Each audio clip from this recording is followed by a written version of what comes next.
All right, girls, so enough about that. Let's get on to our next guest. Yes. One of the common problems in today's society is that people don't feel valued, and that can cause a significant negative impact on people's self-esteem and their ability to function in the world. So today's guest, Christine Kloser, our official Wake Up book coach, by the way, shares her unique method for releasing what's holding you back and keeping you from living your best life ever through writing. So welcome, Christine. Woo! Hi. Have a seat. Oh, I will take a seat. So All great to right. have you. Great to have you. Thank you so much. Are you awake? I'm awake. It's wake up. Yes. So Christine, you have a very interesting way of helping people write in a very cathartic way.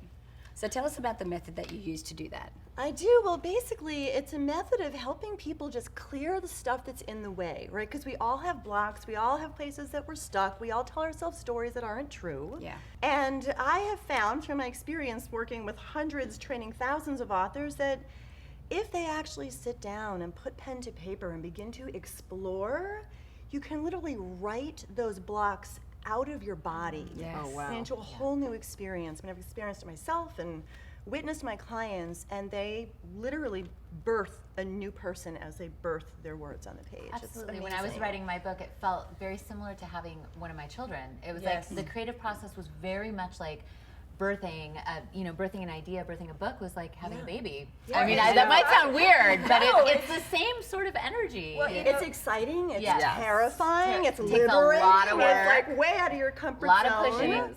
But it opens up a whole new world, just And like motherhood. It is really cathartic. I mean, I think for me, writing my book was much easier than getting up on stage and talking, or even doing this. This makes me very nervous. So, believe it or not. So for me, writing the book was really a great way. I called it an exorcism. I wrote Yep. out what it was that was holding me back, and put it onto a page, and then literally I had a book burn. When it came out, I burned the book as my first night. When it first came out, I said, okay, I've told that story, thank you very much, and I'm moving on. Yeah. And you truly can liberate yourself from your own story. So what do you tell people to do? Do you tell them to journal at first? Or I mean, what is- first it's to make the commitment and to allow themselves the gift of doing that, right? Because if we go back and forth, then, well, maybe I will, maybe I won't. Who do I think I am?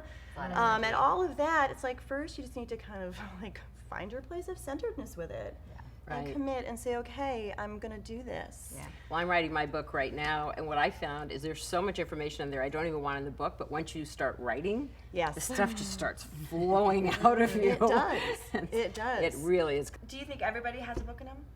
Well, there are actually studies that show that at least in North America, more than 80% of the population feels they have a book inside of them. Oh, wow. And even Everybody's with got a the story. record-breaking numbers of books being published nowadays, there's still only a fraction of them. Most people take their story to the grave. And Yeah, and 350,000 books a year get published in the U.S., and it's true.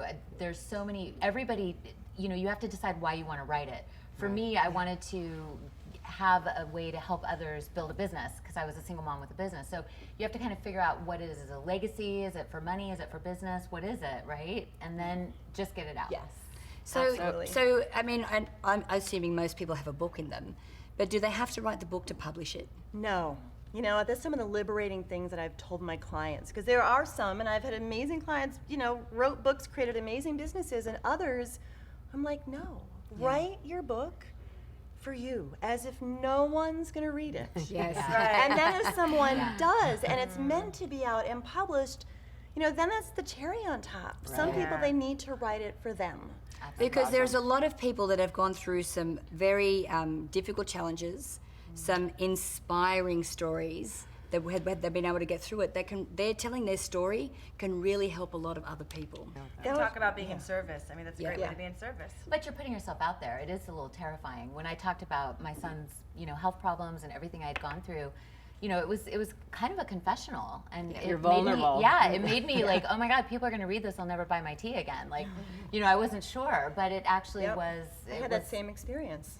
I went through a time just a few years ago, bankruptcy, foreclosure, lost my business to a former business partner. I thought, I got to keep this inside. But I couldn't help but write the story, and it came out in 2012. And the chapter was called The Best Worst Time of My Life. That's awesome. And when I sent it to the publisher, I hit send. I dropped my head on my desk and I sobbed. I was like, oh I my know God, that feeling. no one's ever gonna And the feedback that came back when people actually read it, it was liberating for them. We don't real connect in story. our strength, we connect in our vulnerability. right, And writing a true book, a book with your vulnerability, I mean, you don't have to be a brave, courageous, perfect person all the time. Well, But and being sharing that vulnerable part of your is being story. brave. Absolutely. That's the thing. Yeah. That's the You know what's strongest great thing. is that even if for me I found that just not even writing my book, I mean writing my book was cathartic for me, but sitting around, and that actually taught me to do something, which was to, even in tables like this with regular people, to begin to say, this is what's going on, I'm hurting right now, or I'm struggling right now. I've suddenly learned how to be authentic in person. And when I started to do that, the friendships opened up, the hearts opened up, the connections opened Right. up, and the other people that were with me got permission to say, you know what, I'm actually struggling too. And then all of a sudden you have this room full of women mostly who suddenly feel like, wow, we can talk to each other. Right, we're all connected. We're all connected. amazing. Yep, and Absolutely. writing is a beautiful way to begin that journey of vulnerability. Great. Okay, thanks again, Christine, for coming in. Great to see pleasure. you here. Now, for more with Christine, head to our online Backstage Pass for her audio class, How to Face the Blank Page with Confidence, Clarity and Courage.